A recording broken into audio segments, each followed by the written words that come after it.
Ako imate krompir u bašti na većoj parceli, slušajte dobro. Plamenjača vam može uništiti sve za par dana, nema oprosta.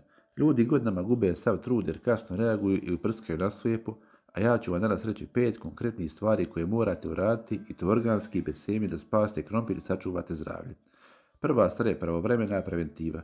Kod plamenjače ko čeka taj strada, kada jedno vidite na listu, šteta je već počela, a organski tretmani jedva stižu na vrijeme da je zaustave. Zato je najvažnije ne čekati simptome nego početi za zaštitom preventivno. Druga stvar je prati vremenske uslovi. Plamenjača ne dolazi slučajno, onda dolazi kada je vrijeme idealno za nju, a idealno vrijeme je 18-24 stepena i kombinacija sunca, kiše i jutarnje rose. Znači ne čekate, nego prskate odmah, bez obzira da li se to uklapa u vaš plan ili ne. Treća stvar je prirodni pripravci izvori. Jedan od najboljih domaćih rastvora je protiv plamenjače i mješavina mlijeka, joda, soda, bikarbone, a sve to možete naći u kući. Mlijeko sadrži prirodne enzime koji pomažu u borbi protiv gljivica, jod je snažan antiseptik, a soda mijenja pH vrijednost na listu, što gljivicama ne odgovara. Recept je jednostavan, u našu jednu postu uspijemo 1 litar vode i 1 litar mlijeka.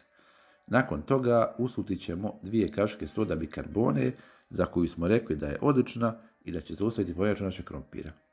Nakon što smo usuli 2 kašike soda bikarbone, usulit ćemo 10 do 15 kapi, 15 odnosno 10% joda koji možete kupiti u svakoj apoteci. Ovaj naš rastvor čini prava čuda i preventivno zaustavlja plamenjaču iz razloga što mlijeko sadrži prirodne enzime kao što smo već rekli, i jod je snažan antiseptik, a soda mijenja pH vrijednost na listu što gljivicama apsolutno ne odgovara. Sve to treba dodatno ostaviti da se otopi neki možda 15-20 minuta, nakon toga sve ovo ćemo razblažiti sa još 10 litara vode i spremiti smo za prskanje. To u principu izgleda ovako. Ovim rastvorom se prska cijeli krompir, najbolje rano ujutro i kasno predvečer kada nema jakog sunca. Također rastvor djeluje kao zaštitna barijera, a ojača imunitet biljaka. Ovo ponavljate svaki 7 dana, a ako imate probleme i ako ste vidjeli već neke simptome, možete svaki 5 dana prskati tako da zaustavite čak i prve simptome pojave plamenjače. Četvrta stvar koja je jako bitna je redovna kontrola listova. Možete vi prskati redovno, ali ako ne gledate list izbliza, ne znate što se dešava. Zato barem svako 3 dana treba ući u baštu, odnosno u vašu njivu i pogledati donje listove, baš tada plamenjača prvo napada. Dakle, nakon prskanja koje obavljamo rano ujutro i kasno navečer, mi ćemo izvršiti neki preventivno kontrolni pregled našega imanja i tražit ćemo ove naše neke mrlje koje se nalaze na listovima. Dakle, to su tamne masne mrlje ili sivkasti sloj iz donje strane lista kao prava.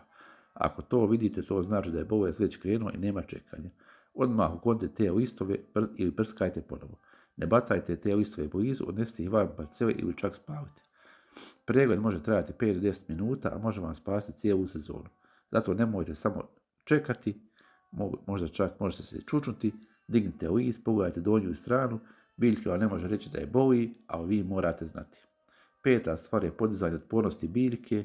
Najbolja zaštita plamenjače je snažna biljka, jer ako je biljka jaka i zdrava, ona se bolje sama bori. Kroz sezonu koristim mnoga prirodna gnojiva. Na kraju videa ću ostaviti jedan link za gnojivo koje ja koristim, to je tečna osovka i to je najbolje prirodno gnojivo. Eto ljudi, ako uradite ovih 5 stvari na vrijeme, pažljivo i organski, imate velike šanse da izgurate sezonu bez plamenjače. Ne treba vam skupa hemija, samo malo znanja, pažnje i prirodnih rastvora.